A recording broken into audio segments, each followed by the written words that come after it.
The drama surrounding Shannon Blake isn't just another tale of a chaotic TikTok creator. It's the story of how a young woman built an entire empire on feathers, crystals, and cosmic claims, only to watch it collapse under the weight of her own contradictions. What started as harmless hippie vibes spiraled into a mess of cultural appropriation, alien mythology, and accusations of white supremacy disguised as spirituality. And the most shocking part is how fast she went from being hailed as a divine goddess to being mocked as one of TikTok's most notorious cautionary tales. At first, Shannon's rise seemed almost organic. She appeared online with her signature look, dreadlocks flowing down her back, feathers tucked in her hair, dream catchers hanging in the background of her videos, crystals stacked on her fingers. To a casual viewer, she was simply a quirky, spiritual girl who radiated positivity. She would chant affirmations like, "I am beautiful.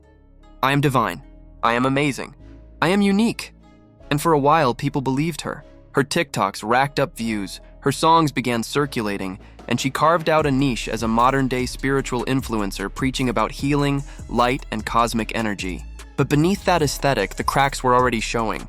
Because Shannon wasn't just vibing. She was borrowing, repackaging, and reselling practices and traditions that weren't hers. The hair alone was enough to ignite debate.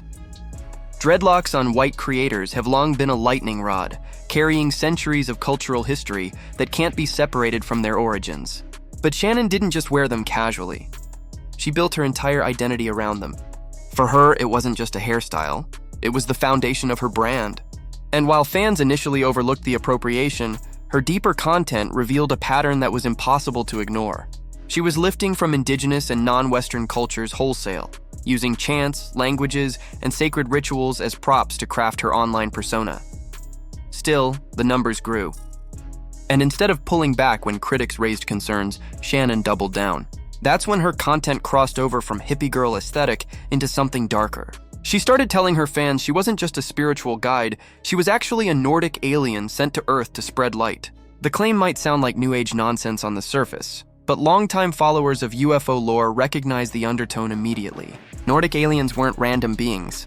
They were described as tall, blonde, blue-eyed figures, spacefaring Aryans. And their mythology had long been tied to the same Aryan race ideology that Hitler used to fuel the Third Reich's obsession with a superior race. So suddenly, you had a white TikTok creator in dreadlocks and dream catchers claiming to be a chosen Nordic alien, a divine messenger here to guide humanity.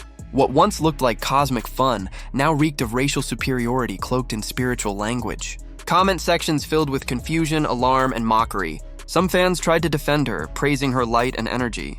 Others bluntly called her the final boss of psychosis.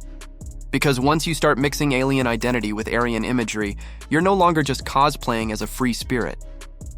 You're dancing dangerously close to ideology that has harmed millions. But Shannon didn't stop there. She traveled to Peru, filming herself in ceremonies and bragging about connecting with alien beings during sacred rituals. She showed off artifacts she claimed were 11,000 years old, allegedly depicting extraterrestrials, as if these were receipts for her cosmic identity. The more she talked, the clearer it became. She wasn't just exploring spirituality, she was commodifying it. She packaged sweat lodge practices, sage burning, Hawaiian chants, and indigenous ceremonies into bite-sized TikTok aesthetics. She dropped Hawaiian words like ho'oponopono into her lyrics, stripping them of cultural meaning and transforming them into catchy hooks. Practices meant for reconciliation and forgiveness within Hawaiian communities were suddenly rebranded as trendy mantras to boost her music career. And while she cloaked herself in necklaces, tribal-inspired outfits, and third-eye hand poses, the truth was obvious. This wasn't about belief. It was about branding. Spirituality wasn't her lived tradition. It was her costume. A costume she used to sell songs, merch, and eventually, an entirely new lifestyle. That's when people started asking the obvious question. Where was the money coming from? Not long before, Shannon had been filming in a cramped bedroom, a mattress on the floor, openly talking about growing up in a trailer park. She admitted her life was nothing glamorous, just survival with her mom and grandparents.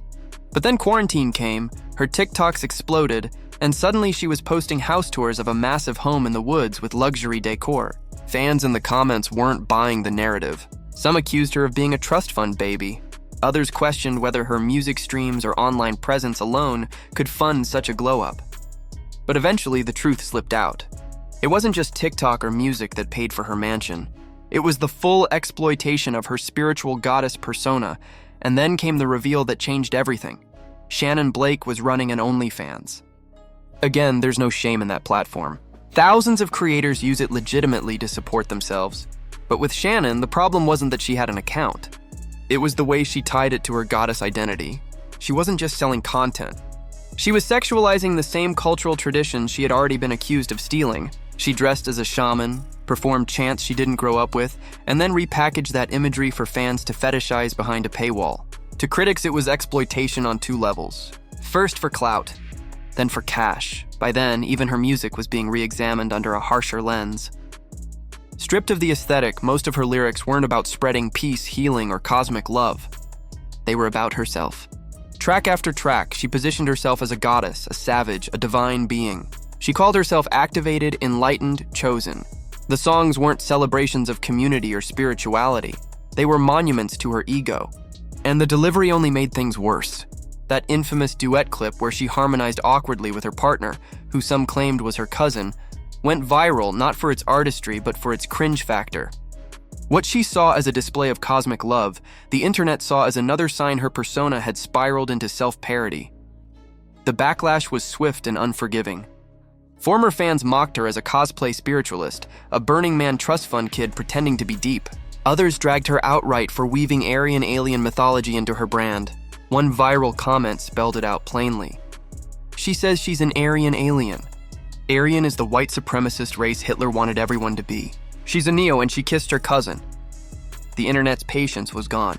What began as curiosity about an eccentric TikToker had transformed into widespread disdain for someone exploiting spirituality, culture, and even family ties for fame. And that's the tragedy of Shannon Blake. Her downfall wasn't caused by a single scandal or one bad choice. It was the cumulative effect of years of contradictions, preaching healing while mocking traditions, claiming divinity while exploiting her own brother's discomfort, talking about love and light while leaning on the language of racial supremacy.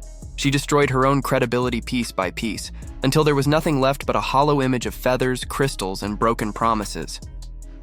In the end, Shannon Blake didn't just lose her career. She torched it. The same audience that once bought into her goddess energy now saw her as the very opposite of what she claimed to be.